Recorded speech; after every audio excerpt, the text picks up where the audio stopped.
in the past decades, I think there's been a bit of an assumption that we're moving into this more progressive direction, that there's kind of a general acceptance of certain gender equality norms and that acceptance is growing. I don't think we can just take that for granted anymore. Welcome to Rethinking Humanitarianism, a show that explores the future of aid in a world of rising crises. I am your host, Tamam Al-Audat, CEO of The New Humanitarian.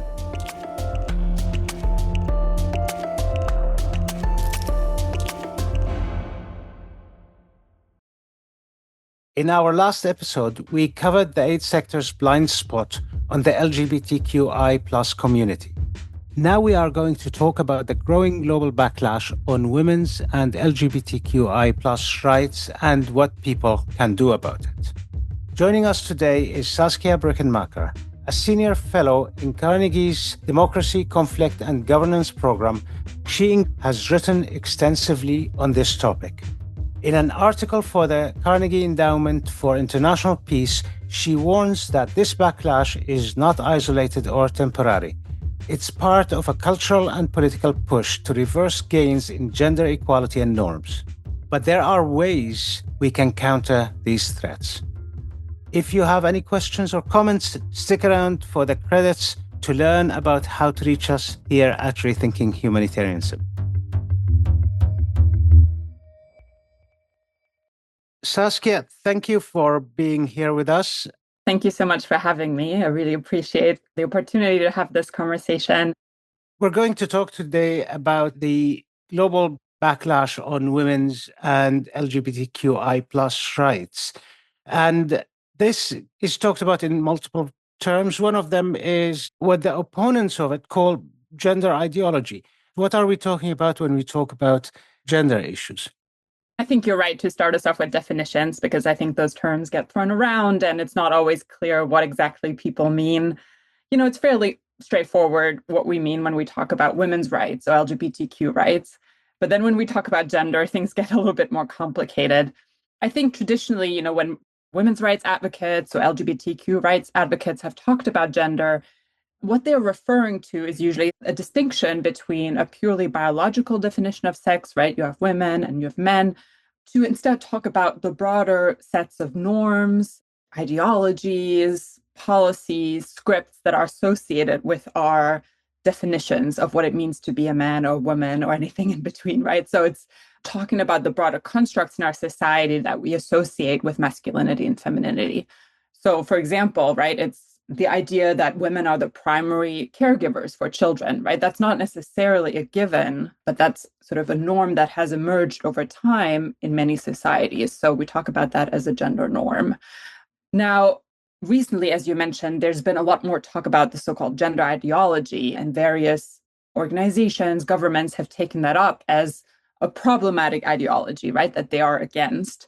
What do they usually mean by that? Usually what they're talking about is this idea that gender is socially constructed, right? So the idea that who is a man and who is a woman is not just biologically defined, but instead that there is kind of a spectrum of gender identities that people identify in different ways.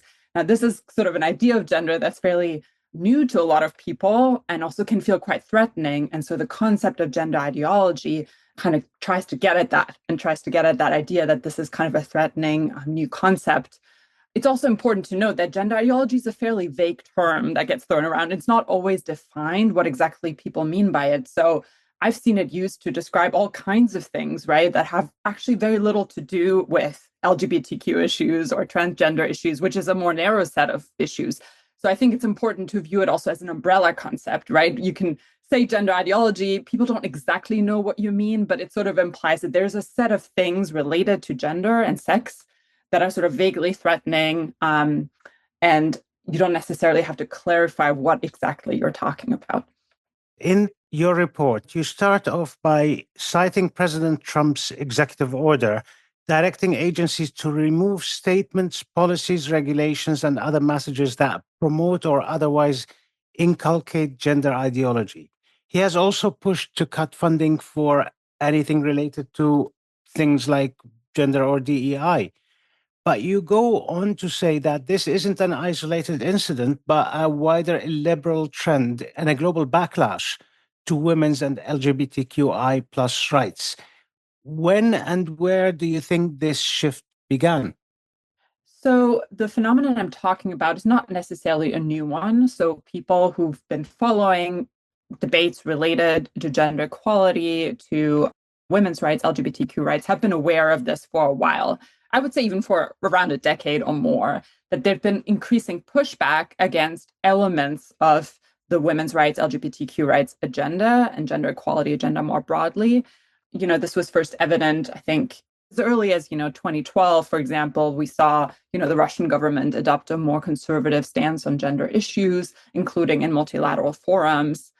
I would say it picked up around 2016 with the first Trump administration coming to power and kind of giving a broader platform to some of these ideas.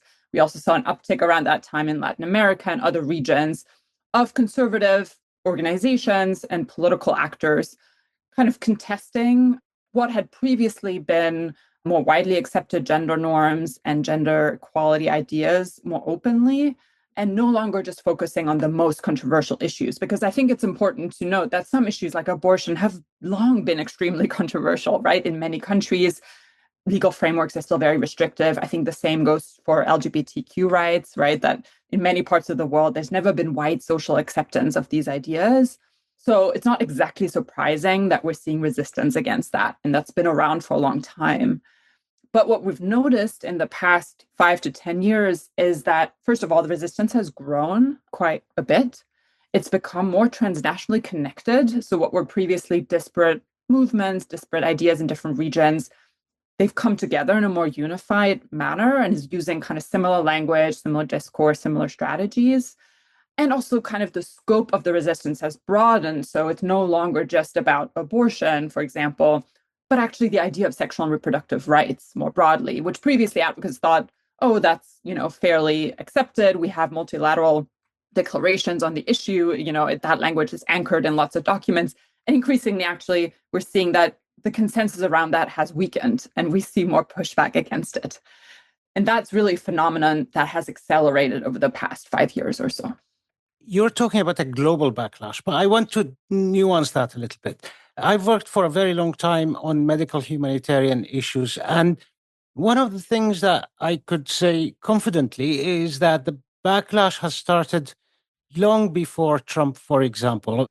There's a long history of US administrations imposing a gag order on reproductive rights, particularly on using US aid money for abortion. And that sort of gets constituted every time there's a Republican government and lifted every time there's a Democratic government. It's older than Trump. There has been a use of reproductive rights for domestic political consumption at the cost of women and girls dying actually of lack of abortion services and safe abortion services in other countries. How do you link the global picture that covers beyond the sort of Western democracies or liberal democracies and the rest of the world? Is there an interaction between the two trends? Yes, I think really important point that even though we talk about a global phenomenon here, I don't mean to imply that this kind of looks the same in all places or takes the same form in all places. And in my report, I go into greater detail in how it manifests in different regions. And they're quite important differences. And I think you're right to highlight them. I also think it's important to kind of draw a little bit of a distinction between women's rights and LGBTQ rights, because although they get thrown together in some instances, it's long been the case that LGBTQ rights are a lot more controversial and sensitive, and also a lot more restricted around the world than women's rights. Obviously, there are also still a lot of restrictions when it comes to women's rights, particularly in some regions, but we've also seen significant progress, a lot more social acceptance, the idea of gender equality becoming more anchored in international institutions, et cetera, in a way that just hasn't happened for LGBTQ rights.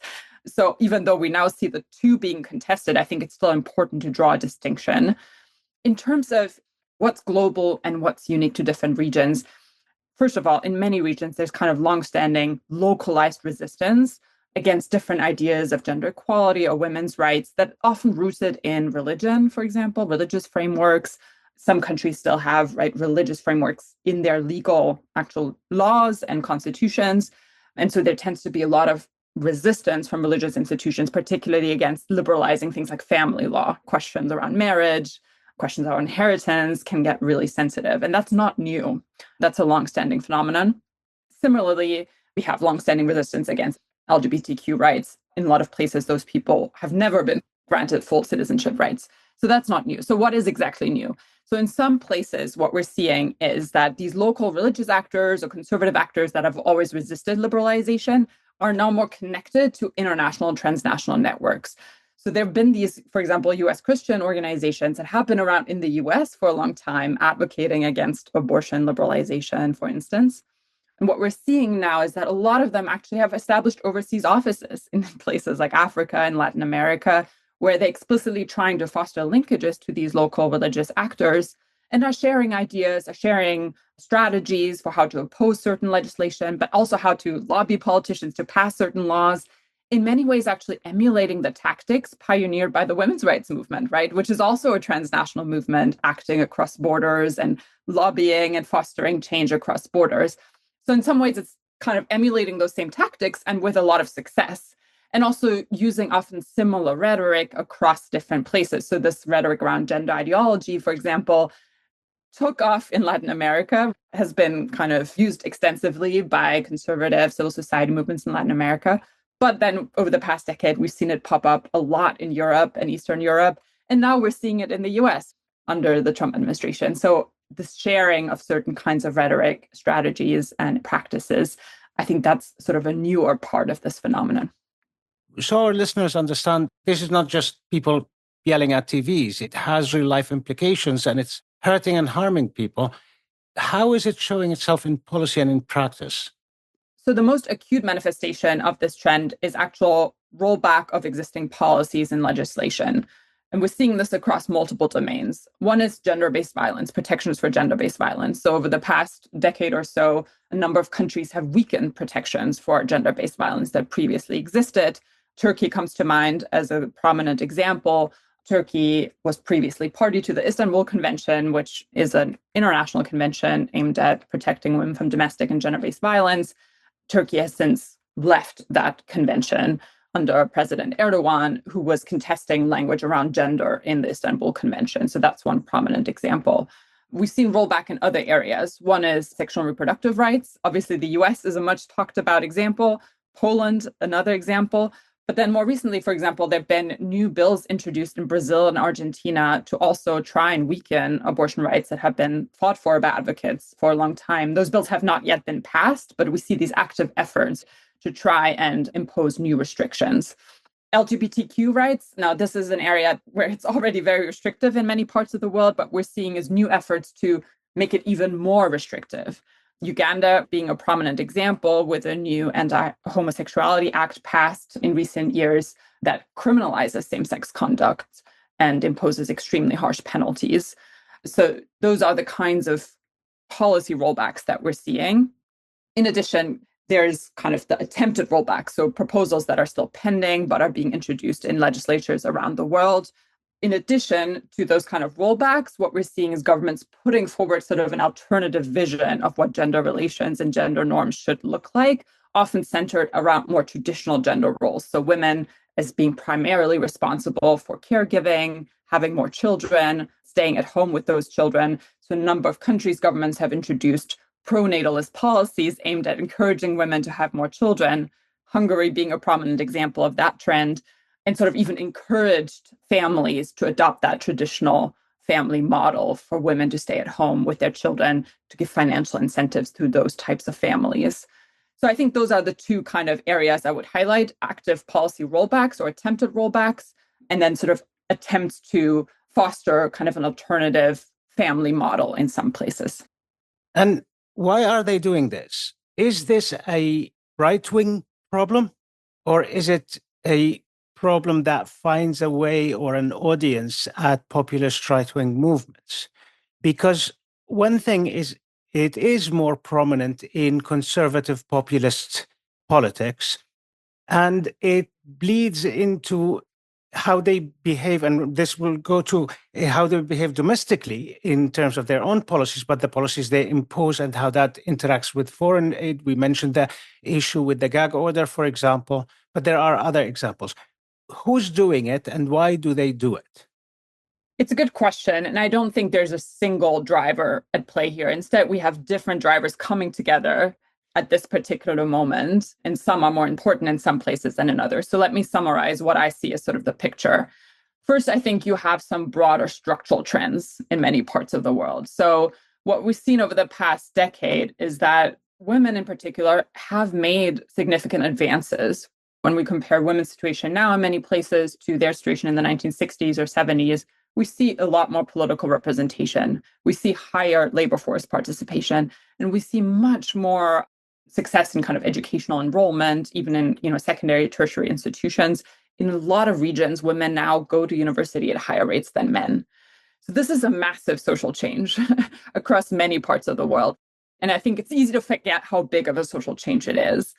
At the same time, we see structural trends in the economy in some places where occupations traditionally occupied by men, working class jobs, et cetera, have become more precarious. We see middle class shrinking, right? The working class being squeezed. What emerges from existing research is that in some places that results in a particularly bad mix where you have a traditional idea of masculinity with men as the breadwinners in the family, women as traditionally the caregivers, that's being challenged on multiple fronts, with men no longer being able to fulfill the traditional breadwinner model because the economic situation has changed and become more difficult, and women increasingly challenging the caregiver model because they are themselves, entering the labor force, seeking out education, delaying childbearing.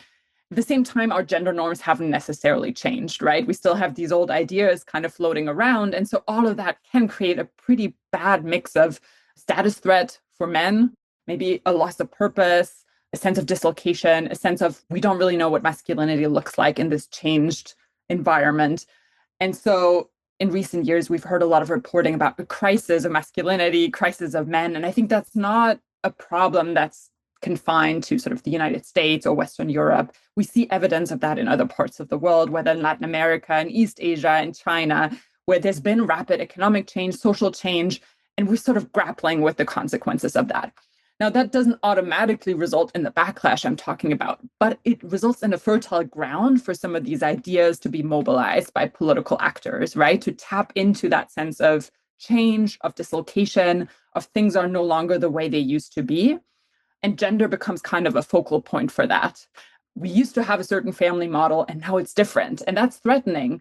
And then add to that the fact that you have areas where there's been a lot of change in recent years, like transgender rights, LGBTQ rights in particular, right? Where people are kind of feeling like things are moving very quickly in ways we don't quite understand, maybe not fully on board with. And so that creates an environment in which political actors can mobilize those fears and those resentments among men, but also among some women, right, who feel threatened by this kind of social change. So that's a broader structural phenomenon that I think is fueling some of that. Now, adding to that, in a number of parts of the world are certain demographic trends. I already alluded to the fact that in some places, people are just having fewer children, right? This is very acute in parts of Eastern Europe, in Italy, in parts of East Asia, South Korea. And there are various reasons for that, including, the fact that women are getting more education, are delaying childbearing, but also that some women are resisting some of those traditional gender norms, don't really want to have many children because they want to have a career, right? Or they feel like men are not really equal partners in raising children. So as a result, you have declining fertility rates. Again, another structural driver in that sense that it creates the sense of, oh, our societies are somehow struggling. We're no longer producing children. That's a problem for the economy on many fronts, right? It's a problem for politicians who worry about tax base, et cetera. But it again creates this ground for certain conservative, ultra-conservative actors to say, who's to blame for this? It's actually this erosion of the traditional family. What we need to go back to is, the traditional family model where women were at home, were caring for children, men were the breadwinners. That's our solution. And the sort of the natural enemy of feminist movements or LGBTQ rights movements that have challenged that traditional family model. Now, adding to that are specific actors that I alluded to that are monopolizing on these structural drivers. So these are religious movements, ultra-conservative movements in civil society. that are increasingly, as I mentioned, partnering across borders and are also fostering strategic relationships with politicians in a number of places. And here I would add two final elements or features of the current system, global system, that are exacerbating this trend. One is democratic erosion. We're in this long democratic recession in many parts of the world, going back to the early 2010s. And a lot of that democratic erosion has been driven by right-wing populist actors who are coming to power by appealing to certain grievances in the population, particularly nationalist, ethnic, religious grievances. And gender has become a very important mobilizing tool for some of these parties and movements to tap into, to come to power. And so we're seeing increasingly politicians take up some of this rhetoric of traditional gender norms and anti-feminism as a way to mobilize public support. And then finally, there's also a big geopolitical shift happening. You know, when we look back to the 1990s, early 2000s, the end of the Cold War, that was a very specific moment in the international system when the US was extremely powerful, right? The Soviet Union had collapsed. Western governments exerted a significant influence across borders. And so they were really in the business of exporting a certain economic model and a certain political model in many places around the world, right? One of kind of structured around this idea of liberal democracy and free markets, et cetera. And many countries were not really in a position to fight back against that, right? So they were trying to get development aid funding. They were kind of trying to position themselves in this new geopolitical system after the end of the Cold War.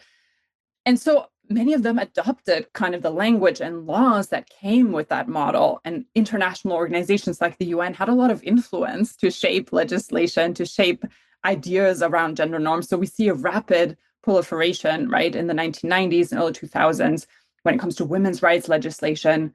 And I don't want to say that this was just kind of exported from the West or exported by international organizations. Obviously, domestic actors were also mobilizing for that.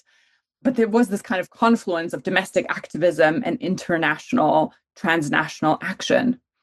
And I think that system is just fundamentally in question right now.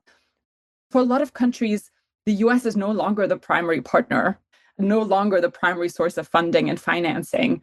The multilateral system has become more competitive. There are more actors influencing politics across borders. Added to that, the fact that, you know, countries like the US are no longer in the business of exporting gender equality ideas at the moment because they've aligned themselves very differently.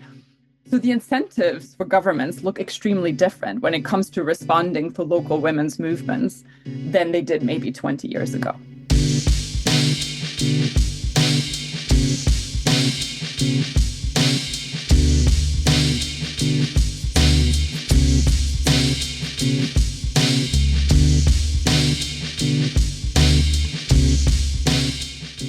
Do you have a sense that the populist right-wing attack on women's rights and LGBTQ, the sexual minorities, the gender minorities, is a backlash against all the other ills that they were told are good things? The open market, the capitalism, the states moving towards that. What I struggle with is just to figure that there's a whole bunch of the population who just hate women and hate people who have no perceptible harm to them. Like they're whipping into a frenzy in the US because a transgendered person read stories to children. I mean, let alone that this is harmless, it hardly ever happens, but it brings this frenzy of anger of people who probably have never confronted it in their life at the expense of them actually being angry about their living conditions and the exploitation they go through and the decay of their rights. And are women and sexual minorities being used as sort of the sacrificial topic to progress this neoliberal world that we live in? I think what is fair to say is that, you know, the expansion of women's rights, as well as the expansion of rights of sexual minorities over the past decades, it's been tightly connected to this idea of individual rights, that women's rights advocates have used ideas of liberalism, of individual rights to advance their cause, saying, you know, women's rights are human rights, right? We deserve the same rights as others. And also to kind of assert women's rights vis-a-vis certain collectives like the family, like the nation, like religious communities that have often been restrictive when it comes to limiting women's autonomy, let alone the autonomy of sexual minorities. So I think as a result, there's been this sort of packaging of liberally defined individual rights and women's rights in ways I think that were advantageous to women when, liberalism was kind of on the upswing, when that seemed to be the way we were going.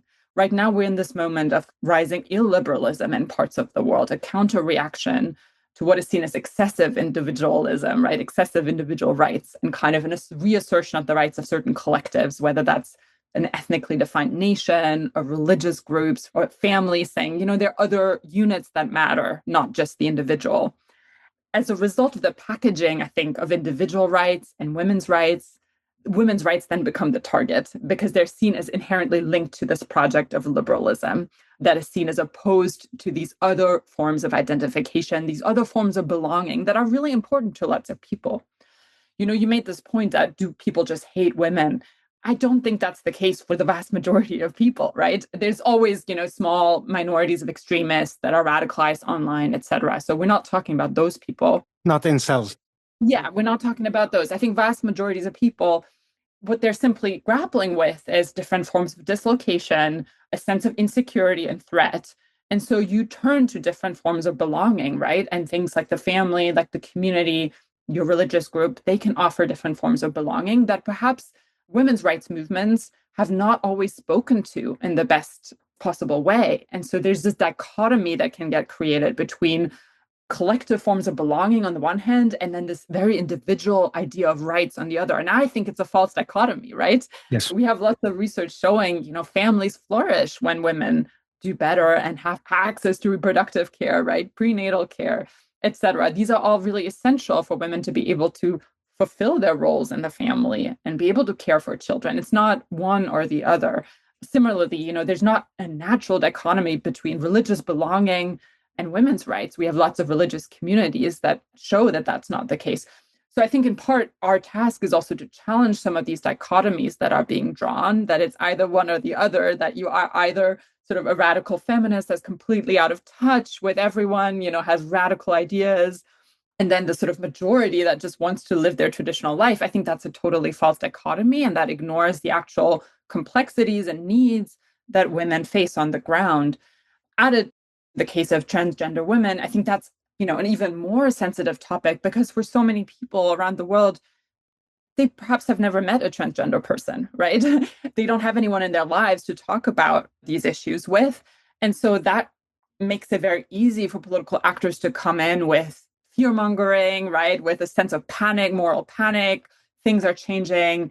Your children are in danger. And I think it's on us and on the broader community of people who care about sexual minority rights or care about women's rights to make the case as to why these fears are often unfounded, but also to speak to those fears very openly and not to avoid having the discussion or to simply pretend that these things are not controversial when they are. And I think if I had a critique maybe of some of the gender equality activism of the past decade is that too often we took certain things for granted, right? Oh, there's a consensus around this. We've reached a consensus around this.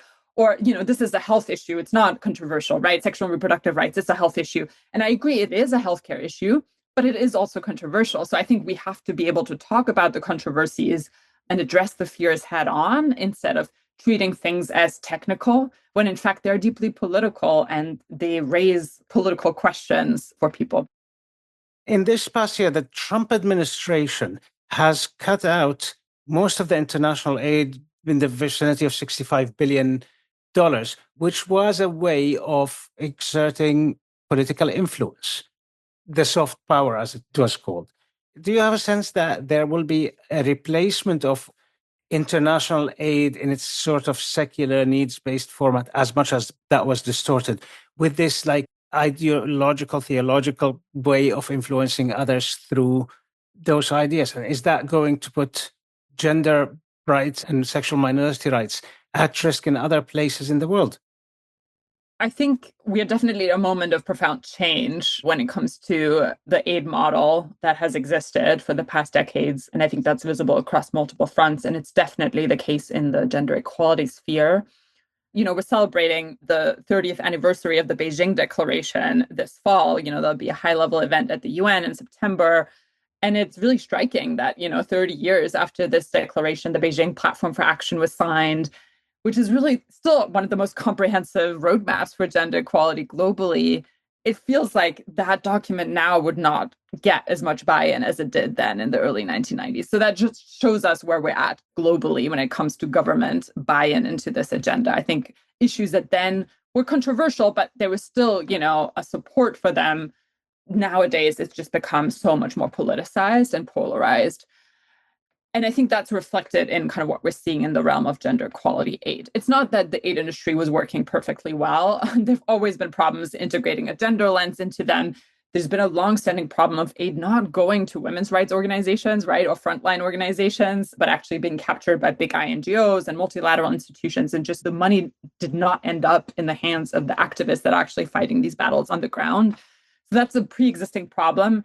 I think that's only worse now, getting worse now, because what we saw in the last few years was at least an attempt by some donors to move in a better direction, right? We had efforts on the side of Canadian government, the Dutch government, to set up new funds that direct more money to grassroots women's movements. And I think that was seen as a very innovative way of doing things differently. And to me, these models are now in question. It's not that they've all been abolished. Obviously, there's still innovative things that are happening. But as you mentioned, with the US completely turning away from this area of transnational assistance, with other governments following suit, the Netherlands now with the announcement that they are kind of dramatically cutting back their development aid, and particularly when it comes to gender equality. And they were a huge funder of gender equality work globally. Sweden, right, has taken a step back from its feminist foreign policy, which was really a framework that originated in Sweden. So this is kind of a broader trend. And then in addition to that, you have governments like the UK government, the German government, that are cutting back their foreign aid budgets because they are prioritizing defense spending, et cetera. So that's a broader trend as well. All of that means that there's just less money in the international system going to gender equality issues, less money going to women's organizations, which are already starved for resources. But that's not the only part of it. Then you also have fewer governments that are actually actively speaking out for these issues in international fora, right? And being kind of champions of these issues in international fora. So I think all of that coming together paints to me a pretty complicated picture. Doesn't mean that we should throw up our hands and abandon it, the agenda. Obviously, work will continue to happen, but it might have to look somewhat differently. And I think we're already seeing signs of this at the multilateral level, that, for example, increasingly where we're seeing the most ambitious commitments to gender equality, it's not at the UN necessarily, right? It's among these coalitions of committed countries that are kind of cooperating outside of the UN framework because it's become difficult to find agreement within the UN. So I think that's a broader trend we're seeing across many issue areas, not just gender equality, that you have these kind of coalitions of the willing emerge on the sidelines of multilateral institutions to advance change and kind of deepen their cooperation. I think that is probably going to have to be the model for certain forms of gender equality activism. And I think there, to me, what is very important is that those coalitions become less dominated by Western governments, right? We need governments in other parts of the world to step up, particularly governments that have progressive domestic legal frameworks, that have strong women's movements at home, to take the lead in some of these international discussions so that it is not the UK government speaking up against gender-based violence or sexual violence in conflict zones, but governments in other regions of the world who are taking the lead on some of these issues, also to challenge the idea that this is a Western agenda and actually drive home the point that it is an agenda that's being brought forward by women's movements in all parts of the world. This is very interesting because both the model of governments coming together, I mean, we're seeing it not only in what you describe as related to gender issues, but also on other political issues. There's, for example, a group of now about 30 countries called the Hague Group, which is dealing with the issue of genocide in Gaza, outside the formal system, which is disabled by the rejection of dealing with the issue. But also, I know something of the coalitions that happen in support of women's movement, particularly in countries of the global south. There are very interesting funding movement and coalitions that actually work non-competitively and in a way that is complementary, that the members in different countries support each other and rather than compete for donor funding as is done in the humanitarian or development sector. This is an incredibly interesting model that I didn't know about until someone sat and spent their time educating me about it. Why is that not visible? Like, this is such a solidarity model among grassroots organizations that we don't really see elsewhere. How is that a lesson for the rest of us about collaboration and funding? I mean, I think this is what the future will have to look like. It's not that we have to move to a system where there's no transnational solidarity anymore, where everyone's just concerned with their domestic problems. Gender equality and women's rights in particular has always been kind of a transnational project, right? Going back to the 19th century, we saw women connecting across borders, whether that was to fight for suffrage or later in anti-colonial movements, right? There was always that kind of transnational learning, coalition building. And I think that will continue. It's just we might need to, as you say, find different forums for doing it, where it's not just the United Nations, which has been a really powerful forum for women's rights activists for most of the 20th century, right? To come together, push for change, push for international norms that they can then in turn use to influence their domestic governments. That was such an important lever for change. But I don't think it's working to the same degree at the moment. I also think there was maybe as a result, a bit of an overemphasis on the international at times, right? Where there was a lot of emphasis put on international advocacy, on international frameworks, in ways that maybe sometimes left domestic constituency building behind, right? So you see women's groups who are well connected internationally, but not as well connected domestically when it comes to grassroots constituencies. So I think maybe there's a rebalancing that needs to happen where you see more emphasis on domestic coalition and constituency building to kind of build that popular support that you really need to drive norm change, drive legislative change, and then more models of transnational solidarity, as you were talking about, whether that's South to South cooperation and other kind of regional forms of connection to get a bit beyond this sort of one-sided development assistance model that has dominated the field for the last decades. However, I would say, for all of that to happen, you still need money. You need resources, Of right? course. Organizations need resources to get together, even if it is within their region, even if it is with the neighboring country. All of this needs to be financed. And that's, I think, the big challenge. It's like, where is the money coming from if you don't have that money coming from the international system? Where would the money come from? Well, one question is, can private philanthropy step up more, right? And make more funding available to local actors, particularly in issue areas that are now being neglected by governments that previously funded work in this area, sexual reproductive rights, etc., feminist organizing. Maybe we need more private philanthropy to step up. Perhaps it is also to kind of focus more on helping groups become more self-sufficient, right? Develop their own income generating activities so that they're not so dependent on external funding. The answer is probably there's not one single right source that will replenish the funding that's needed. Instead, what I hear advocates talk about is kind of a feminist funding ecosystem where you have multiple funding sources, right? So you're not dependent on one source. You're not dependent on the US government. You have, some bilateral development funding. You have some multilateral funding. You have private funding. You have some local funding generated by, your local income generating activities so that not one source becomes so dominant.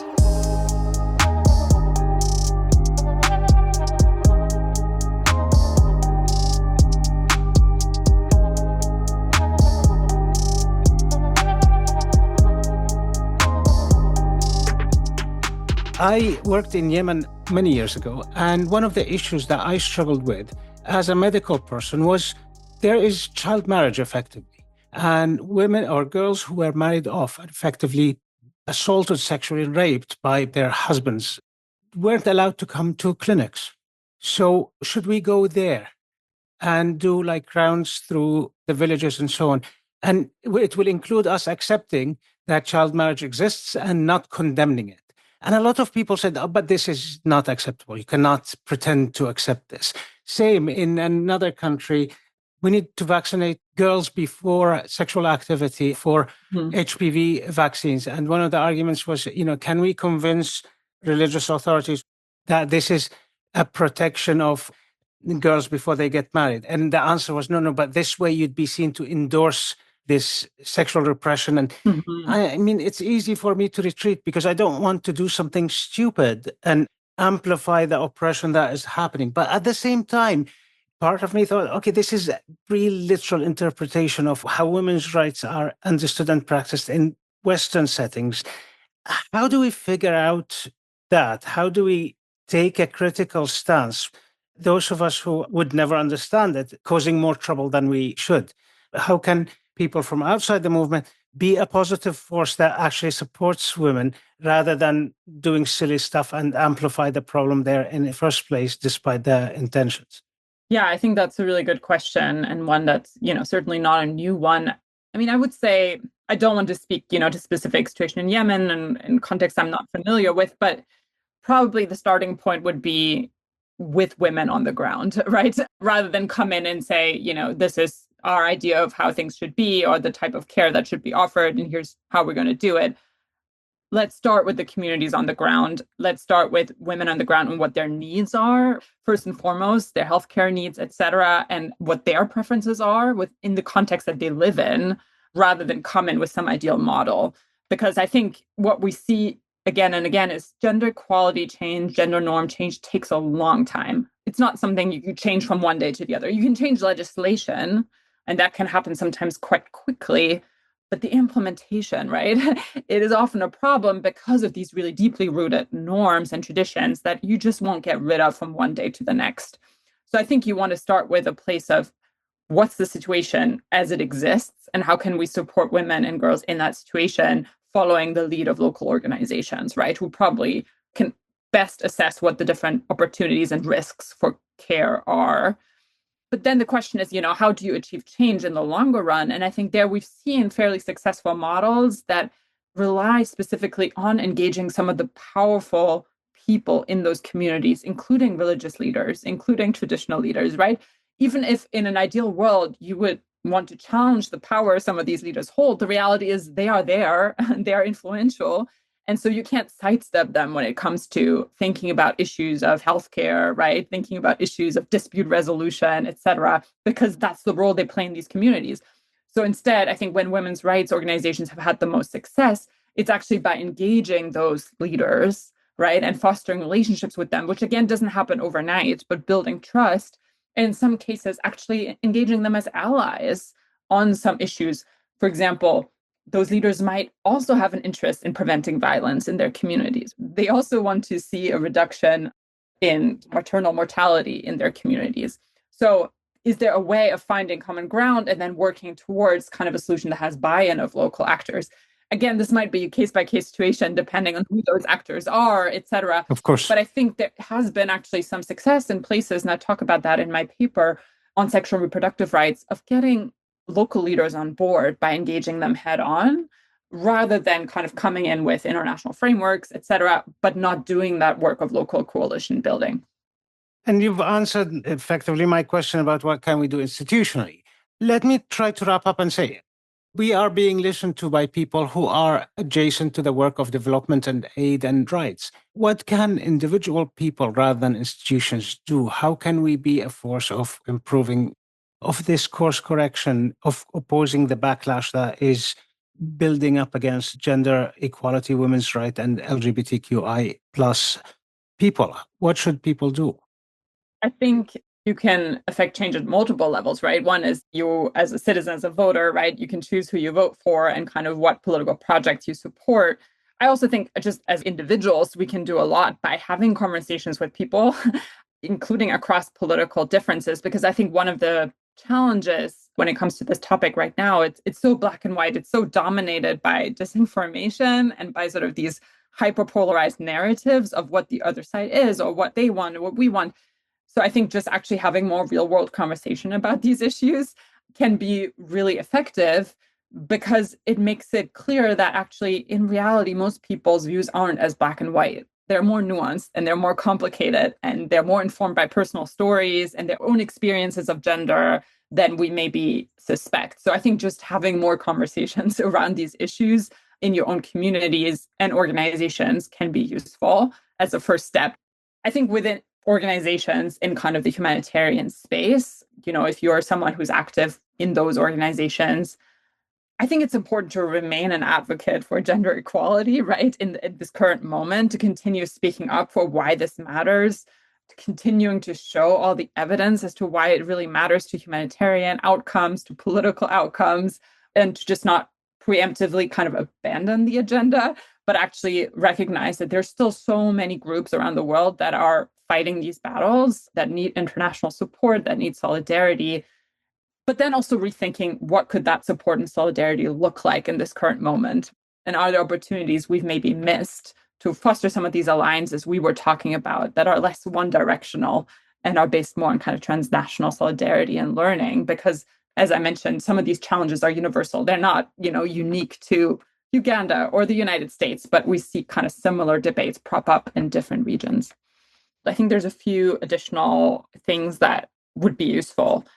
One, I really think we have to move into a phase of greater coalition building. So in the past decades, I think there's been a bit of an assumption that we're moving into this more progressive direction, that there's kind of a general acceptance of certain gender equality norms and that acceptance is growing. I don't think we can just take that for granted anymore. It's clearly very contentious. It's a live issue. It's highly politicized. So I think a priority remains actually broadening our political coalitions, bringing new people in, rather than just activating the people who are already concerned about these issues. Obviously, that is also important, but you also want to win over new constituencies by kind of making clear why this agenda matters to them. And who that constituency is might vary in different places, right? In some places, it's about connecting women's rights movements better with labor movements and democracy movements who have traditionally been quite disconnected. In other places, it might be really reaching out across political differences to build new alliances with religious groups in particular and say, here are some things we can agree on to work towards together. And that's already happening in some places like Turkey, where religious and secular women's groups have worked together on issues like gender-based violence, because it's an issue that matters to both constituencies. And I think there are many more opportunities to form those kind of cross-ideological alliances. And I think that's really essential. And that also means that we can't always be so puritanical about kind of who's in our coalition, right? It just means kind of being more flexible, depending on the issue you're working on, who needs to be on board, who can we bring on board, where might we be able to find common ground. One additional strategy I'd like to mention is also kind of focusing on bringing in men and boys into these conversations.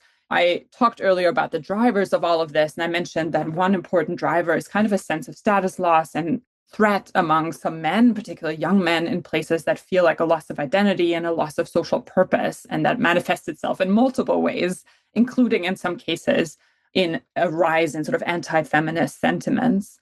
And I think that's obviously a very complicated phenomenon, but I think what it signals to me is really the importance of including men in the conversation around gender equality. Over the past decades, that's really been driven by concern for women's rights, right? And women's status in society. And I think that's essential. When we're talking about gender equality and gender, we're also talking about the rights and flourishing and well-being of men and boys, right? And we want to make sure they don't get left behind, or problems that uniquely affect men and boys aren't ignored. And I think that's an increasing realization that we also see among funders, right, who are investing more money into these issues.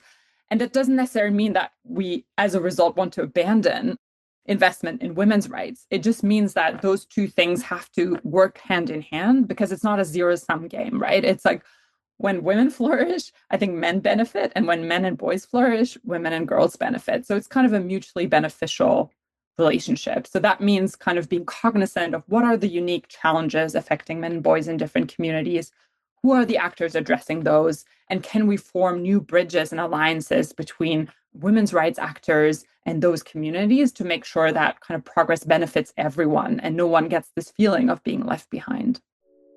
Thank you very, very much for having the time and for discussing this and being with us today. Thank you so much for having me and for all of your questions. I really enjoyed the conversation.